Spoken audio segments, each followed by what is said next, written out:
Bom dia, pessoal. Vamos de BTC nesse sábado, 7 de maio de 2022, agora 11h10 da manhã aqui na Espanha, no Brasil, 6h10 da manhã.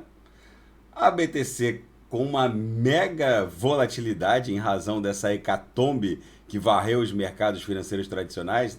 Nasdaq seguiu caindo, fechou menos 1,26.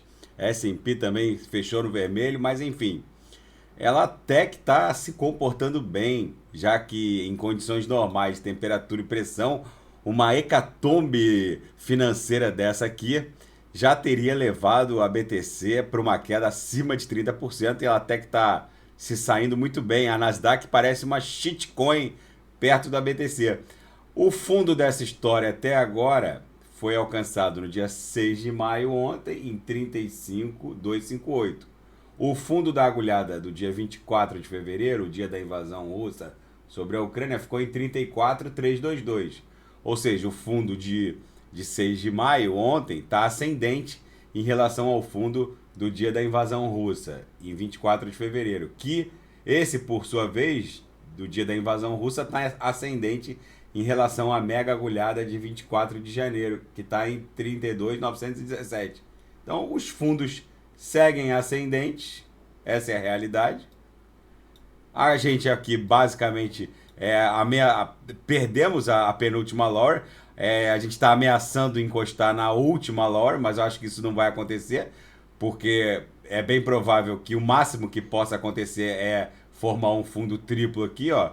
A gente tentar estressar essa faixa aqui em 34,322.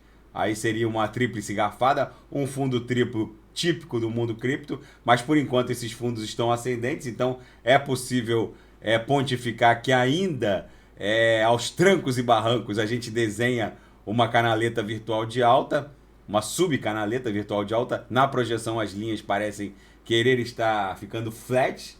Na nossa banda de VWAP mensal, a gente basicamente veio testar a lower do patamar do mês de abril.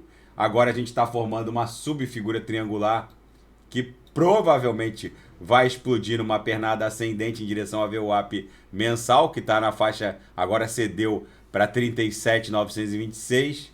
E chegando aqui a gente deve acumular para buscar o patamar de virada da VWAP de abril em 41.694. A banda de VWAP mensal é justamente para a gente trabalhar entre a lower e a upper. Então não há nada de extraordinário em estressar a lower. Agora a gente vai estressar a upper. E outra, a Nasdaq sangrou muito e é bem provável que na segunda-feira a gente amanheça com um repique, com um respiro. A gente sabe que a Nasdaq tem seríssimos problemas com o alto nível de endividamento corporativo empresarial.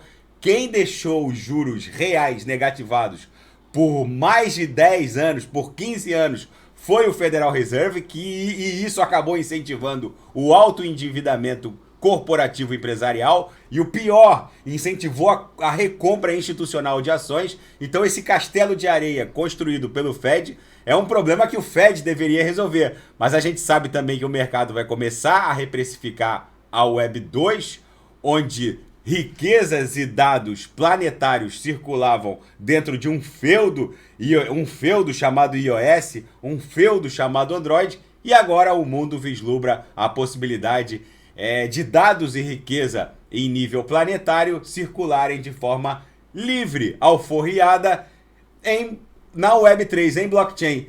Tudo isso está sendo, na minha leitura, reprecificado. Esses mais de 6 trilhões de dólares que já foram drenados da Nasdaq, é muito provável que eles acabem aportando no mundo cripto. No nosso gráfico semanal, com a nossa grade de expansão curvilínea exponencial algorítmica da BTC, a gente basicamente está ameaçando perder a penúltima lower, mas é muito improvável que a gente perca a última, que está ali em 33 mil e pouquinho. Não acredito que vai chegar ali. O máximo que deve acontecer é talvez formar um fundo triplo aqui, ó, uma tríplice garfada clássica do mundo cripto. Aqui foi um fundo duplo, né? Vamos colocar nessa corretiva de julho de 2021. Mas um fundo triplo para o mundo cripto não é algo extraordinário nem excepcional. o nosso grande retângulo acumulacional segue se desdobrando aqui.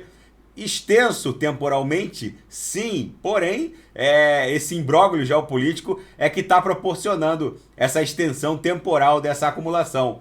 A China agora ameaçou, na sexta-feira, a zona do euro, os Estados Unidos da América, que se sonharem em dar um freeze, se os Estados Unidos da América sonhar em dar um freeze nas reservas financeiras do governo do regime chinês no Ocidente, como fizeram com a Rússia, para quem não sabe, a zona do euro e os Estados Unidos da América bloquearam mais de 300 bilhões de dólares russos em reservas soberanas do Banco Central Russo no sistema financeiro ocidental. A China avisou que se o Ocidente sonhar em tocar nos mais de 3,2 trilhões em reservas soberanas do regime chinês, bombas nucleares financeiras serão esperadas.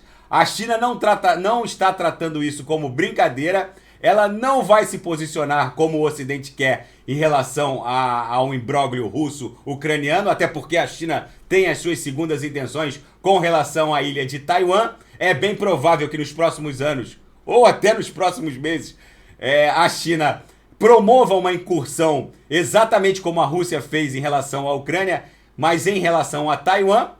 E é muito provável que nesse cenário atual a China comece a mexer algumas pedras no sentido de desovar principalmente os seus treasuries, os seus títulos do Tesouro Norte-Americano, na ordem de $1 trilhão, um pouco mais de 1 trilhão, fora os outros ativos financeiros ocidentais que a China detém. Ou seja, essa marolinha pode virar uma tsunami. E nesse cenário, vocês hão de convir que a BTC está se comportando muito bem. A Nasdaq está virada numa shitcoin, e a BTC segue ali com uma volatilidade menor até que a da Nasdaq. Muitos ativos dentro da Nasdaq, como Netflix, por exemplo, estão muitíssimo pior do que uma shitcoin. Mas enfim, isso aí fica para reflexão de cada um. A BTC segue resiliente no seu caminho em direção a $100 mil, que vai ser a estocada final dessa onda 3 do semanal, e segue muito consistente em direção a $1 milhão, o que eu ouso afirmar vai acontecer entre 2026 e 2027. Tá bom, pessoal? Daqui a pouco eu volto com ADA, XRP, Shiba Inu, Luna, e quem quiser sugerir alguma análise é só colocar nas mensagens abaixo. Grande abraço, até daqui a pouco.